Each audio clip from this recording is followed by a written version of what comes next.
සම්බන්ධයෙන් ඔබතුමාගේ අදහස මොකක්ද? ඇත්ත වශයෙන්ම දැනට තියෙන ලෝක වෙළඳ පොලේ තත්ත්වය අනුව අපිට මෙහෙම හරි මේ සප්ලයි එකක් දෙන එක ආණ්ඩුවට ස්තුතිවන්ත වෙනවා. මොකද අද ඊයේ බලනකොට ඇමරිකාවේ ඩොලර් 3කින් ගණන් ගිහිල්ලා. ඉතින් අපි මේ සේවකකින් මම දැන් ඇහුවම කිව්වා උපෙල්සි ගාණෙන් ගණන් ගිහිල්ලා කියලා. ඉතින් අපි හැම තත්ත්වෙම මුහුණ දෙන්න ඕනේ. රජයක් විශ්යෙන් ඒගොල්ලෝ මේ වගේ හරි අපිට සර්විස් එකක් දෙනකොට අපි මේ සන්තෝෂ වෙනවා මහත්මයා. ඔව්. ඉතින් මේ අපිට භූමි තෙල් හැමදේම ඉතින් මේකෙන් වෙන්නේ හැමදේම ගණන් යනවා. ඉතින් අපි මේ தත්ත්වය වටහා ගන්න ඕනේ. මේ දැන් යන ක්‍රමයේ අනුව ලෝක වෙළඳ පොලේ බොර තෙල් ගණන් ගිහිල්ලා සප්ලයි එක නැති වෙනවා. ඒකින්ද අපිට මෙහෙම හරි සර්විස් එක දෙන එක මේ රජයෙන් අපි ඉතින් ස්තුතිවන්ත වෙන්න ඕනේ. මේ මාස දෙක ඇතුළත අපි ඉතින් කියන විදිහට අපි පොඩ්ඩක් පරිස්සමෙන් හැමදේම කළමනා කරගෙන වැඩ කරන්න ඕනේ. එච්චරයි. කොහොමද? පැට්‍රල් නම් වැඩි වෙලා. ඉතින් ආණ්ඩුවට තමයි ආණ්ඩුව බලා ගන්න ඕනේ මේකදී. මොකද හේතුව කියලා කියන්නේ වැඩි වෙන්න යුද්ධ නිසා වෙන්නේ නැති නේ. නැත්තම් ඒක එහෙම වෙන්නේ නැහැ. ලොකු ගාණකින් වැඩිලා තියෙනවා. ඔව් එකපාරම අඩු කරනකොට නම් ඒ ගාණ එච්චර අඩු කරන්නේ නැහැ. රුපියල් දෙකෙන් අඩු කරනවා. නමුත් වැඩි වුණා එකපාරම ඒ ගාණ වැඩි වුණා මිනිස්සුන්ට දරා ගන්න අමාරුයි. උදේ පාන්දර වැඩිලා නේ. වැඩි වුණාට ඉතින් මොනව කරන්නේ ඉතින් ලෝක වෙළඳ පොලේ පවතින විලට සිද්ධ වෙන දේවල් නේ. ඒ කියන්නේ මේ යුද්ධේ හින්දා තමයි වැඩි වෙලා තියෙන්නේ. ඔව් ඉතින්. ඒක පාඩම් මොකද දොස් කියන්න බෑ. ඔව් ඉතින් දොස් කියලා ඉතින් තේරුමකුත් නැහැ. රටේ ලෝකේ පවතින විදියට ඉතින් අපි කඩ ගහනවා. පෙට්‍රල් වැඩි වීම ඉතින් අපි වගේ රස්සා කරන අයට ඉතින් බලපානවා ඒක. පුළුවන් නම් ඉතින් මේ ත්‍රිවිධ රස්සාව කරන අයට සාහනයක් දෙන ඉස්ස තමයි ඉල්ලන්න තියෙන්නේ රජයෙන්. දැන් යුද්ධේ හින්දා තමයි මේක වැඩි කරේ කියලා කියන්නේ. ඒක නම් ඉතින් අපිට කොහොමද කියලා කියන්න බෑ. රටේ මැද පෙරදිග කොහොම ප්‍රශ්නයක් තියෙනවා.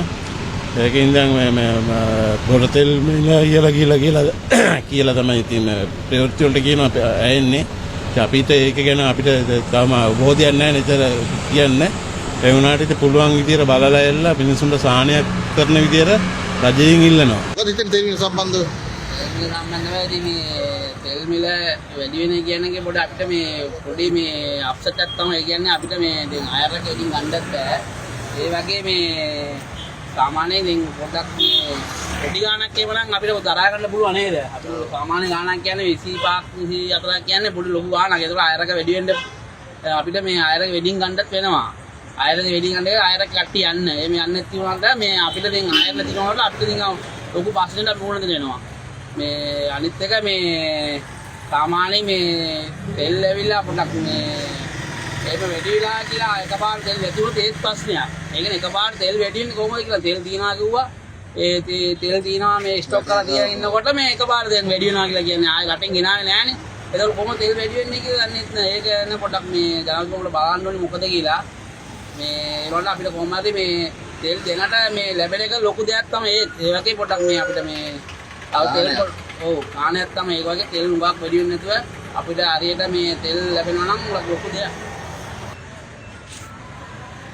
මම අහන්නේ දන්නේ නැහැ මේ යුද්ධේ ඉඳලා ලබනවා කියලා මේ බැලුණා එක පාට මේ ස්ටොක් එක තියෙන එකකුත් දෙන්නා 24කින් කොහොමද නේ? දැන් ඊයේ එකපාරටම වැඩි වුණා ආරංචිය මොකද අවංකව ආඩිතුනේ. අපිට හිතා ගන්න බෑ එකපාරට මේ ගහින් ගිනින්නවා වගේ උපරිත අතර වැඩුවා ගන්න අපි තෙල් වලින් හම්බ කරන්නේ අපිනේ. අපිත් හරි අතරම ආයෙ වැඩින් ඉන්නේ. දැන් උර ලබන අවුරුද්ද මේ ලබන මාසේ අවුරුදු වෙනවා. මේ මන් දන්නේ නැති ඒක ඔක්කොම හැමදේම කරා යනවා දෙමිලත් එක්කම. ඔය නැති බැරි අපිට තමයි ඔක බරපතල විදිහට දැනෙන්නේ ඔක. දැන් ඔයාලා රටට බරක් වුණ ජීවත් වෙන කොටසක්. ඒක ගැන හිතලා මොකද ඔක රජෙන් ඉල්ලන්නේ? ඉල්ලන්නේ කියන්නේ තෙල් මිල පොඩක් අඩු කරලා කියනවා කිව්වනේ තෙල් ඇත්තටම මාසෙකට හරියන්නේ දෙයක් දිනවා. එකපාරට ගහින් ගිරිනවා වගේ එකපාරට වැඩි කරා. සෙඩ් වල තියෙන ඒවත් දවස් ගණන් ගහන්නත් බලන් ඉඳලා මේ මිනිස්සුත් දැන් එකක් ගන්නවා. ඒකේ හැමදේම තැලෙන්නේ නැති බැරි අපි තමයි. පුළුවන් තරම් ගියක් හරි තෙල් මිල අඩු කරලා සාහනයක් ලබා දෙන්න කියලා අපි ඉල්ලන්නේ.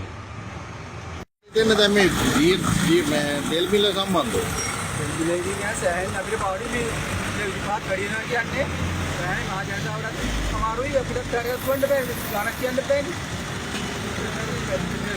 ඔක්කොනේ තෙල් විපාකින් වැඩි වෙන්නේ පාස් කියන්නේ පැට්‍රෝලියම් එකක් ගාවක් කොහෙද පැට්‍රෝල් විතර නෙමෙයි. ඒක ඔක්කොම තෑර දේ ඔක්කොම ගණන් ගන්න.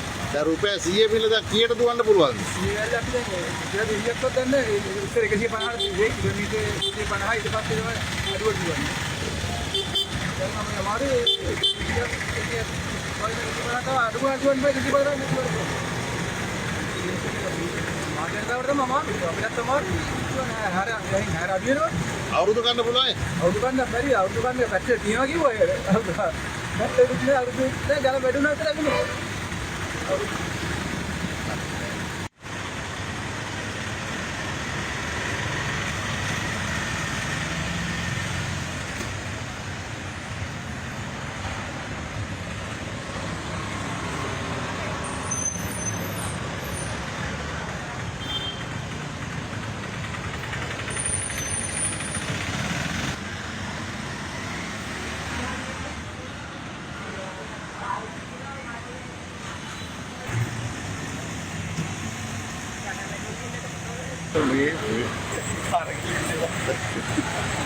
තෙල් මොකද යන්නේ කියන්න ඔබ තව ගියා තෙල් මිලකට මොකද යන්නේ බොහොම ෂෝක් කියන්න තමයි තියෙන්නේ මේ රට ගැන.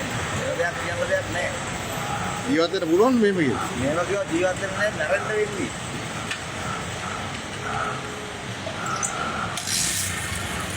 හරි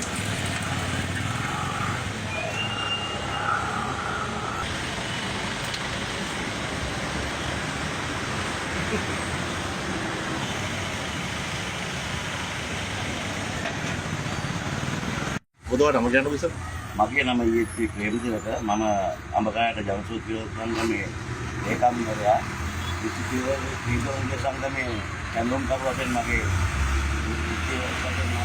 මගේ මුතුරන් වෙනුවෙන් මේ දැන් රටේ ඉන්ධන මිල ඉන්නේ ඉහළ යනවා මේ මාසෙට රුපියල් 25ක් වැඩි මිලකින් ඉහළ ගියා.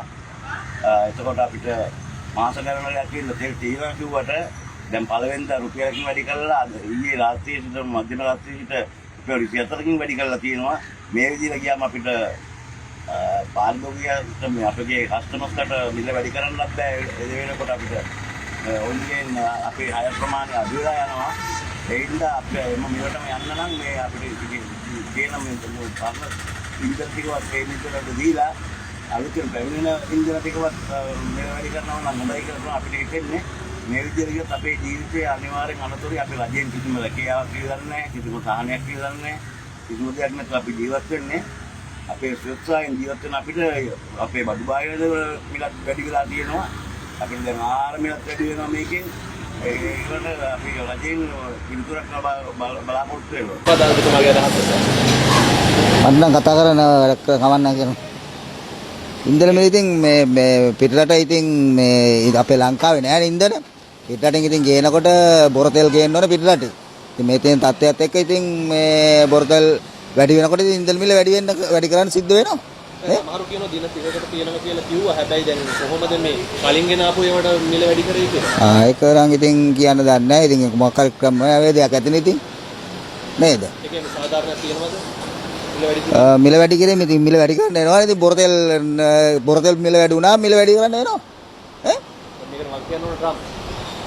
සමහර විට ඉතින් ලෝකේ වෙන දේවල් ඉතින් අපිට කරන්න දෙයක් නැති වෙනවා. මොකද ඉතින් සමහර දේවල් ඇවිල්ලා මේ ලෝකේ පාලනයත් එක්කනේ පාලනය වෙන්නේ. අපේ රටේ බොරතෙල් නැහැනේ. ඊට පස්සේ දිනනවා නේ. ඔබතුමාගේ අදහස මොකක්ද කියලා? ඉන්ධන මිල වැඩි වීම ඉතින් දැන් ලෝකයේ තියෙන තත්ත්වයට අනුව මම හිතන්නේ ඉන්ධන මිල වැඩි වෙයි කොහොමදත් මොකද මේ හොමුස් සංධිය ඒ කියන්නේ ඒ පැත්ත ඔක්කොම බ්ලොක් වෙලා හින්දා මම හිතන්නේ ලංකාවට විතරක් නෙවෙයි ලෝකේ හැමතැනටම ඉන්ධන බෙදා හැරීම මේ මම හිතන්නේ සීමා වෙයි. ඒක හින්දා මම හිතන්නේ ඉන්ධන මිල වැඩි වෙයි. ඉතින් කරන්න දෙයක් නැහැ. ඉතින් අපිට මේකට යුද්ධ අවස්ථාවක් හින්දා මේක ලෝකෙටම තියෙන ප්‍රශ්නයක්. ඉතින් ඒකින්ද මම හිතන්නේ මේකට අපිට මුහුණ දෙන්න වෙයි. සෑහෙන විදිහට බලපායි. මොකද අපිට ගොඩක් ප්‍රශ්න ගොඩකට අපි මුහුණ පාලා තිබ්බා. මේ දිත්වා කුණාටුවයි ඔක්කොමත් එක්ක සෑම දෙයක් එක්කම රටට ගොඩක් තිබ්බා. ඉතින් මිනිස්සු ගොඩක් අගාධයට වැටලා හිටියේ. ඒකෙනුත් ඉතින් තවත් අගාධයට වැටෙයි මම හිතන්නේ මේ යන විදිහට ව්‍යාපාර කටයුතු වලටයි තව ගොඩක් ඒවා වලට ගොඩක් මේක ඉස්සරහට මේ බලපායි අපිට. ඉන්ධන මිල වැඩිවීම කියන්නේ පුතා මේ සමාජයට කොහොමත් ඔරොත්තු දෙන්නේ නැති විදිහනේ බස් ගාස්තු වැඩි වෙයි, බඩු මිල වැඩි වෙයි, ඊට පස්සේ ප්‍රශ්න ඇති වෙයි රටට. ඒ වගේ නෙවෙයි දැන් බලන්න කොච්චර මේ ප්‍රශ්න තියෙද රටේ මේ උග්‍ර ප්‍රශ්න. ඒවට මේ මුන් දෙන්නේ නැතුව අනිත් ඒවා කේස් දාගෙන මේ හැමදේම අල්දගෙන යනවා. එච්චරයි. ඔබතුමාට ප්‍රතිස්තුතියි. වැඩිවීම සම්බන්ධයෙන් මොකද? කරන්න දෙයක් නැහැ ඉතින් මේ කාලේ හැටියට නේද? කාලයයි දේශයයි සීරම් බලන්න බෑ මේ යුද්ධ නිසානේ අපිට මේ කෙලවිලා තියෙන්නේ. ට්‍රම්ප්ට තමයි ගහන්න ඕනේ. ට්‍රම්ප්ට තමයි ගහන්න ඕනේ. අපි විනාශ කළා. අයියෝ තනතුරක් නමක් නෑ අපි සීරම